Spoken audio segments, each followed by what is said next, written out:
Vijay Drakoi. I will speak now.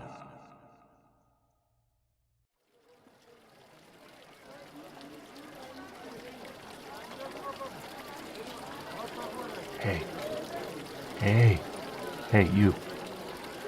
Yeah, come over here. Relax, it won't take a second. I just want to show you something. Just take a look at this.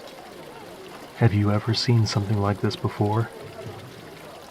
Of course you haven't. That's because this is a genuine castle crystal. Well, I'm glad you asked. See, I invented castle crystals. I'm a wizard who specializes in spatial magic. Very complicated stuff. For a long time, I've been considering the problem of space, especially in big cities like this. Did you know that in this city, it costs more to purchase land than for the materials to build on it? I know. And it's a shame, because you can't just make more space, right? Well, not anymore. You see, this castle crystal is actually a portal to a tiny little pocket dimension. And inside that pocket dimension is a whole castle. See, I've wanted to live in a castle for the longest time.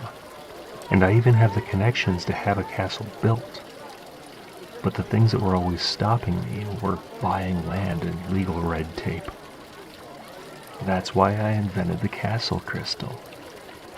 No cost to buy land, no angry kings worry you're building a fortress within their territory. It's perfect. It's all contained in an entirely separate reality, and you can easily access it with this. I originally made it for myself, but then I got to thinking, wouldn't other people like this? So now I'm putting them on the market. You could be one of the very first people to own a castle crystal. Think about that. A lavish palace that you could carry with you. You could travel anywhere you like, and yet always be able to return home in an instant. Ah, a very good question. That's another advantage of using a pocket dimension.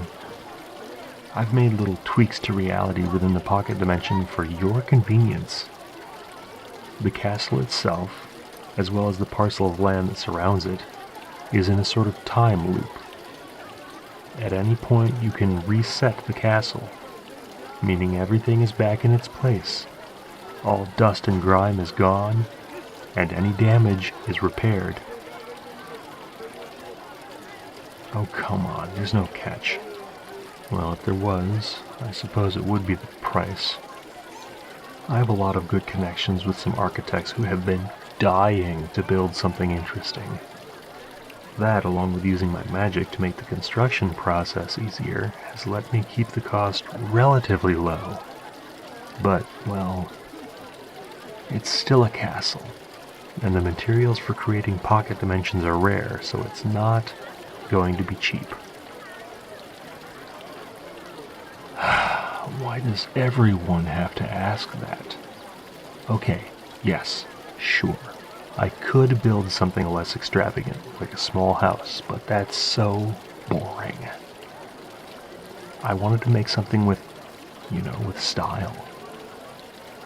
Besides, the materials for pocket dimensions are rare, like I said, so I can only make so many of these. I wanted to make as much of a profit off of each as I could. Hey, hold on.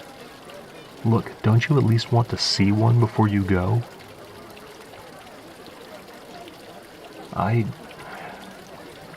can't really just take you right into one. I have a bunch of these crystals, see?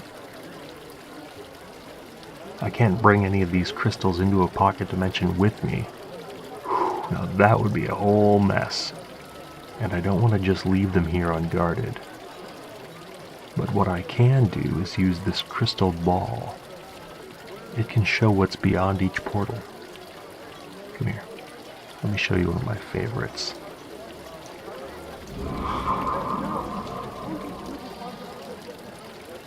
Look at that, huh?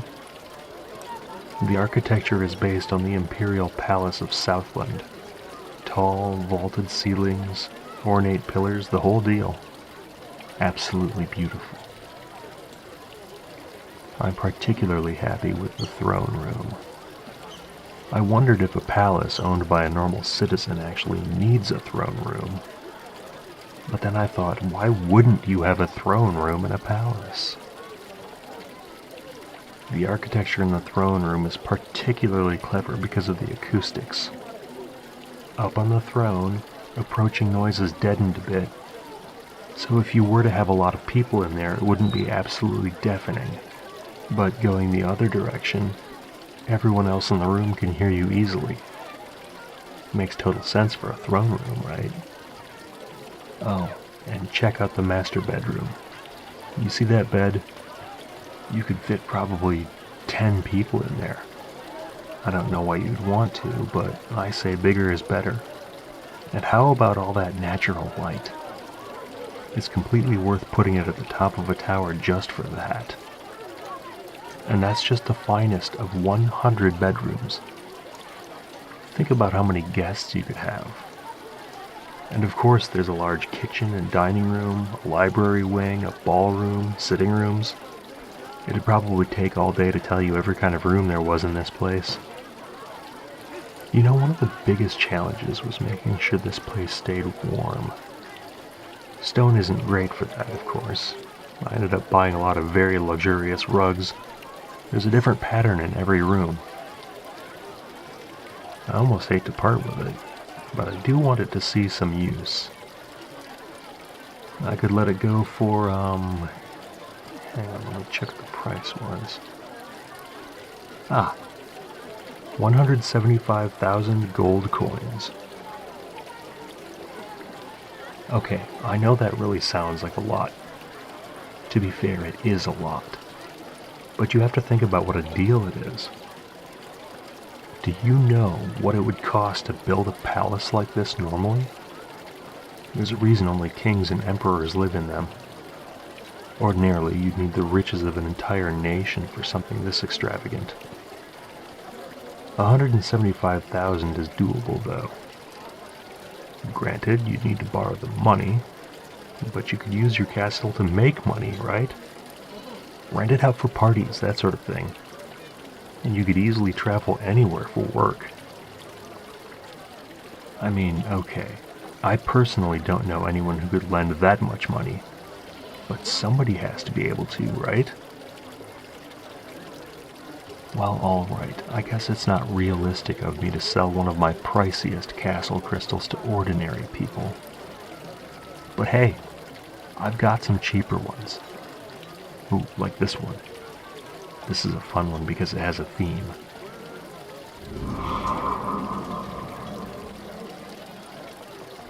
See that?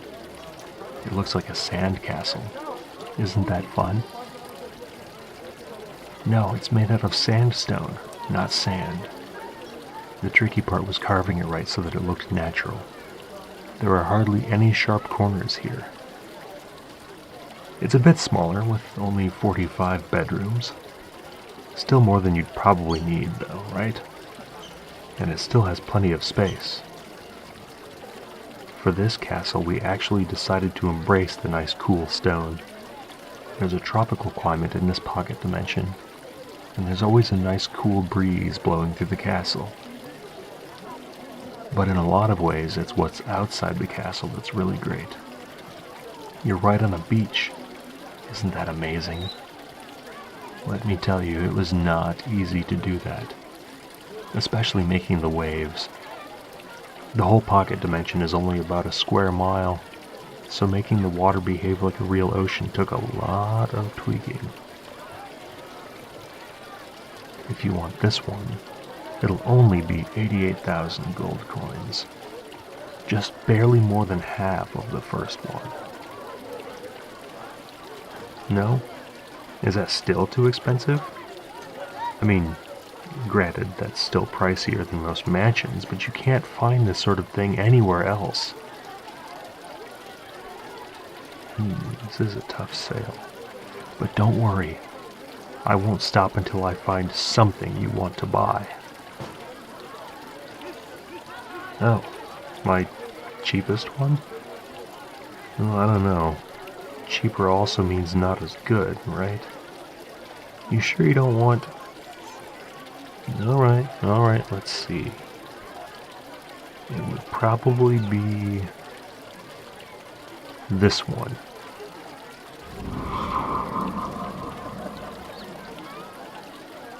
I'm not sure if you can even call this place a palace or a castle. Actually, I never really bothered to learn the difference between those two words. Anyway, I don't think it's really either one of them. Though it does look like one from an architectural standpoint. This was meant as a sort of practice one. It's designed based on the small fortresses of the Goromai people. It was an interesting strategy, building small forts all over the place and making them larger and more comfortable as time went on. You can probably have 20 people living comfortably here. It has all the basics. Bedrooms, bathrooms, a kitchen, a dining hall, a throne room, and a ballroom. All fairly modest. The design looks a bit blocky and basic, but it does have some nice embellishments, I'll admit. A lot of wall murals. I guess the good side of a small castle is more open land. There's plenty to do outside.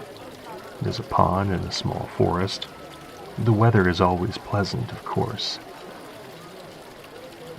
This one... Well, actually, I hadn't written down a price since I hadn't intended to sell it, but I'd say about 20,000 gold coins. Really? You'll take it? Great.